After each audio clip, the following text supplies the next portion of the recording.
August 22, 2025, early morning. A young woman's body is wheeled into a hospital in northern China. Doctors say it's a heart attack, but her spine was shattered. Experts say that kind of break feels like being flayed alive. Her body was bruised, yet spotless. Her hair is perfectly combed, as if someone had prepared her for display. And the most chilling detail, she was 3 months pregnant, but her unborn child was gone. This wasn't just a tragedy, it became China's most shocking murder of 2025, a story of power, silence, abuse, and control. Welcome to It's Files with Richard. Hit subscribe and let's begin today's story. It all started like any ordinary love story. She was bred, just like her name, Liu Mingyao, a name that in Chinese means beautiful and full of life. He was Jinghao, born into privilege, raised inside a family stitched tightly into the local power and politics. His father ran a private hospital there. His mother was a respected doctor, and Jinghao himself, a prosecutor in the local government. To everyone around them, it looked perfect. A dream marriage in a quiet county not far from Beijing, the capital of China. But sometimes the most beautiful beginnings had the darkest ends.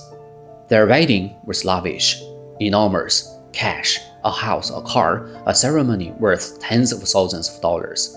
Everyone said Liu Mingyao had married up. But appearance lie. On paper, they looked equal. In reality, their worlds couldn't have been further apart. Mingyao came from a modest, working-class family, kind-hearted, soft-spoken, the kind of girl people described as too good. Now, officially, China calls itself a land of equality, classless, gender-neutral, merit-based.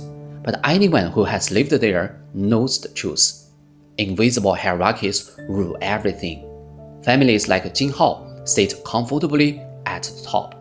So, when a girl like Liu Mingyao marries into a family like that, people have a phrase for it. Gaopan means marrying up. To outsiders, their marriage looked perfect. A prosecutor's home, a smiling wife, her social media posts, China's version of Facebook, showed a glowing new life. Cooking, traveling, smiling with her child, a picture of domestic bliss. But behind those filtered photos, something else had begun. 10 days after the wedding, the violence started. The first slap came after a small argument, then another and another. Each time he said sorry, each time she forgave him. But love doesn't heal cruelty, it disguises it. They say domestic violence has only 2 numbers, 0 or countless times. By the time Liu Mingyao knew which one she was leaving, it was too late.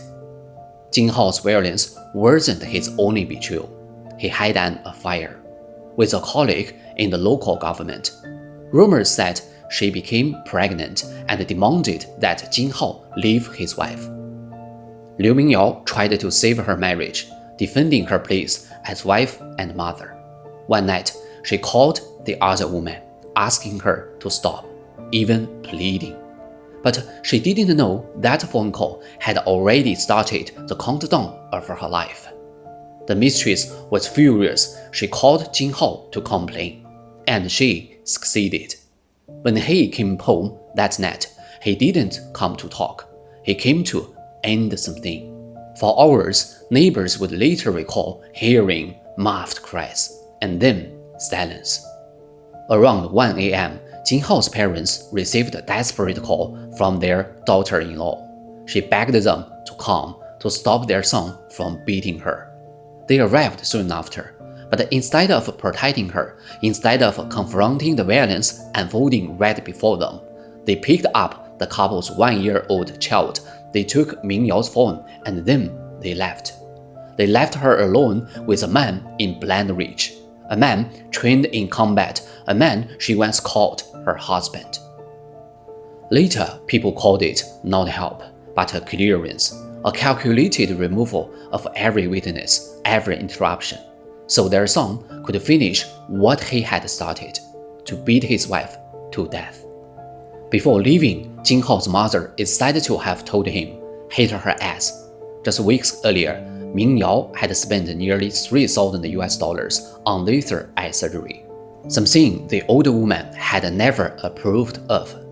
It sounded petty, but it revealed something darker, resentment that had been festered for a long time. By 3 a.m., Liu Mingyao was dead.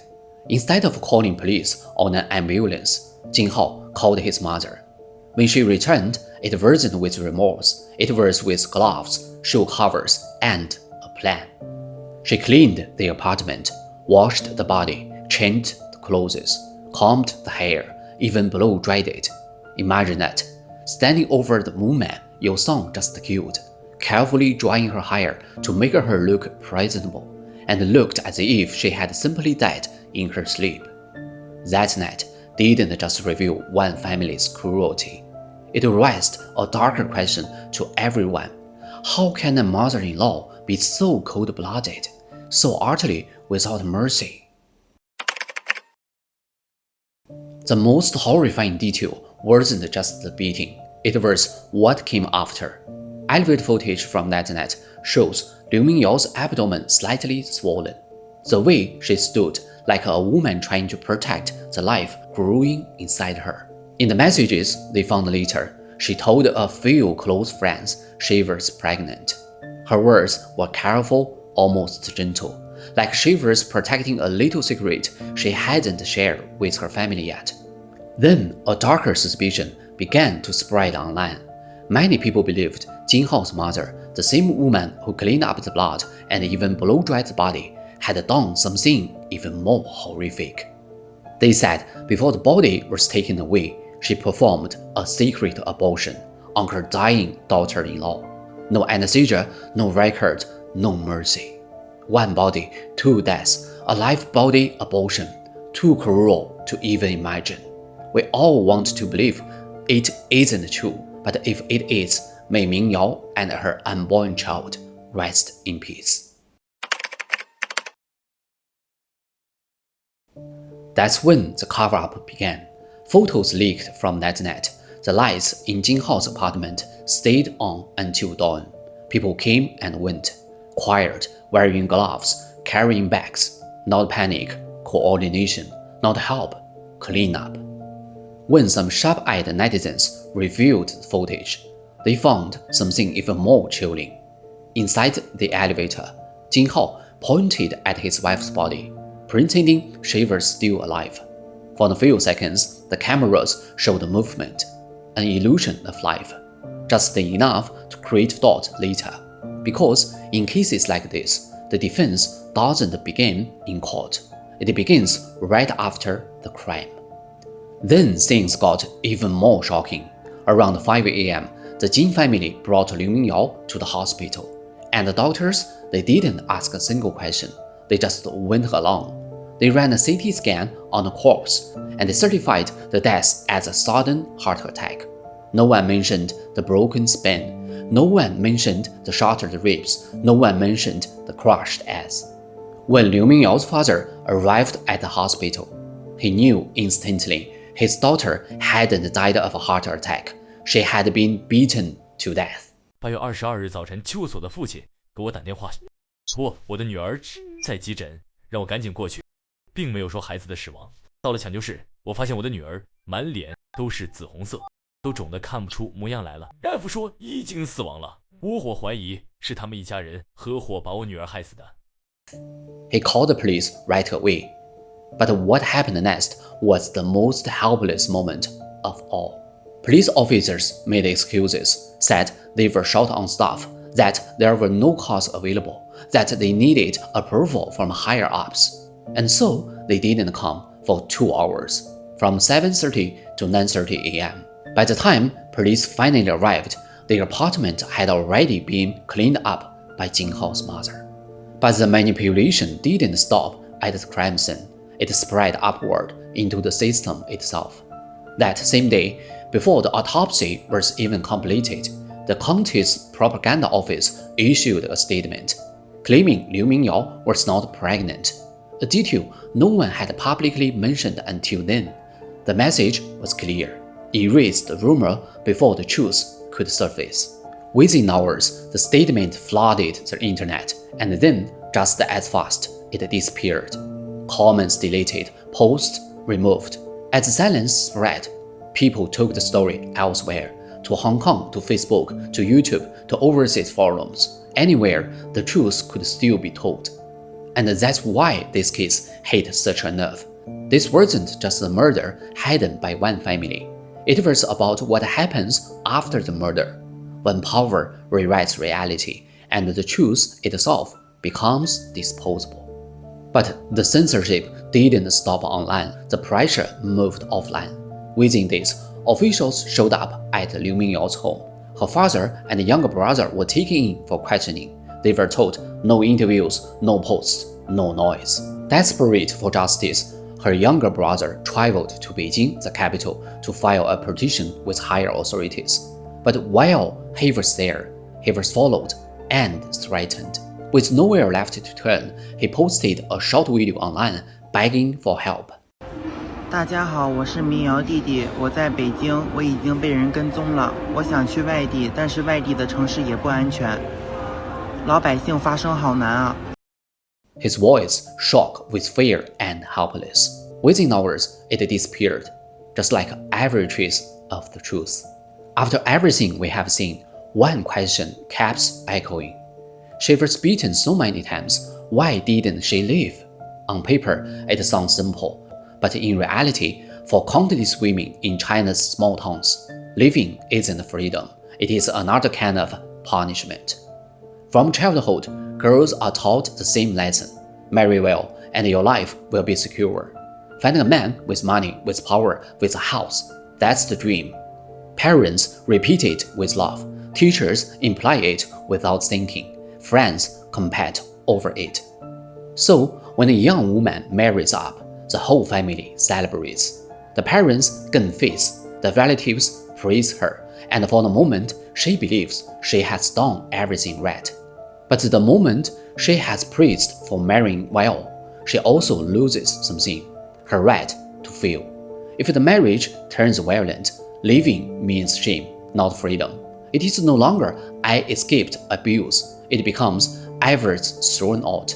A divorced woman is treated like damaged goods.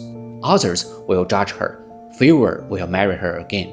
Her parents feel shame, neighbors gossipy, relatives shake their heads. And so, she had the violence, the bruises, the truth herself. She posts, smiles, plays the role, keeps the peace. That's how many tragedies began. Not with one man's anger, but with a cultural silence. And above these personal chains, the system tightens them. In China, divorce itself is treated as a form of disharmony, something to be controlled and censored, just like the speech. So the government came up with something called a divorce cooling off period. On paper, it was meant to keep the family stable, but in reality, it just buys time for abusers. If the husband refuses, he can drag it out for months, even years. And during that time, while the law tells the woman to think it over, many are beaten, broken, or pushed to suicide. The Lam case proved it. A woman tried to leave, went live online, and was set on fire by her ex-husband while the world watched. People called it an exception. It wasn't. So instead of asking, why didn't she leave, we should be asking, why was it made so hard for her to leave? Liu Mingyao was not the first, and sadly, he will not be the last. As long as the abuse is still called family conflict, as long as the officials care more about numbers than lives, as long as the truth can still be deleted with a single click, there will be more stories like hers. So now, I want to hear from you, in your country, in your city, when a woman feels trapped in a marriage, when she is facing domestic violence, can she really live safely? Do people still say marry well instead of live well? And what does justice look like where you live? Share your thoughts in the comments. We'd love to hear them. Because the moment we stop talking, the silence wins. And the silence is exactly what killed her. Hit subscribe. More true crime stories from the East are on the way. See you next time.